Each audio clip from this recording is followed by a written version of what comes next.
हाय दोस्तों, आज हम एक ऐसे टॉपिक कवर करने जा रहे हैं जो बीपीएससी एग्ज़ाम के लिए काफ़ी इम्पोर्टेंट है।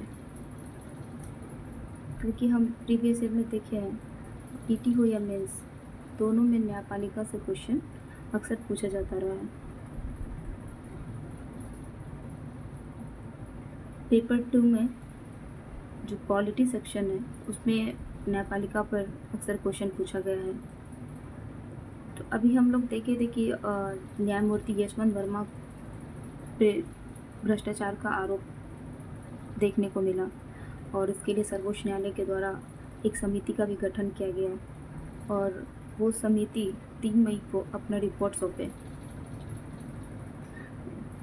उस रिपोर्ट के आधार पर न्यायमूर्ति यशवंत वर्मा को स्वेच्छा से त्यागपत्र देने का विकल्प दिया गया, जिसे उन्होंने नामंजूर कर दिया। अब ये जो विवाद है सरकार और संसद के पाले में जा पहुंची है,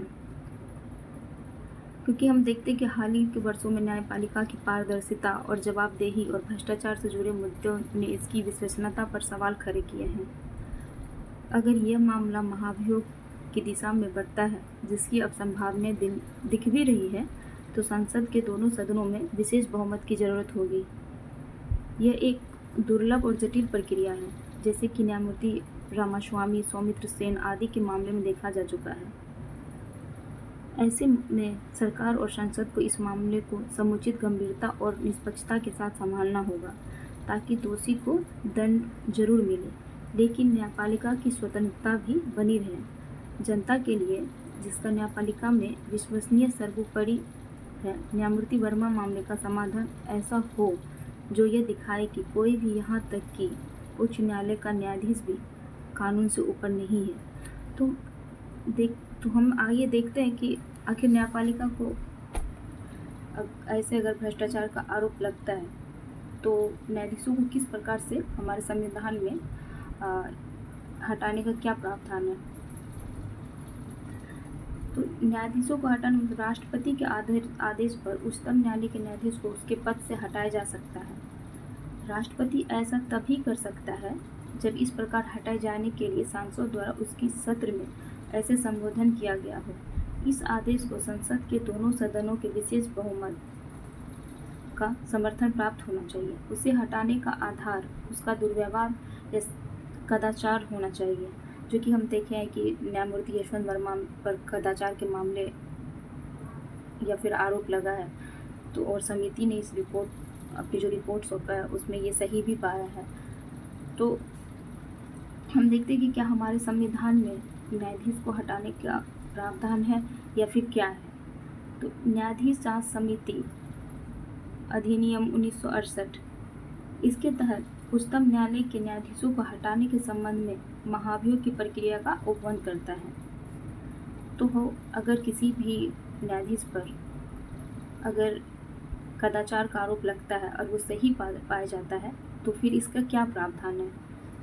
तो हम देखते हैं कि निष्कासन प्रस्ताव लोकसभा के मामले में 100 सदस्य और राज्यसभा के मामले में 50 सदस्य द्वारा हस्ताक्षर करने के बाद अध्यक्ष सभापति को दिया जाना चाहिए।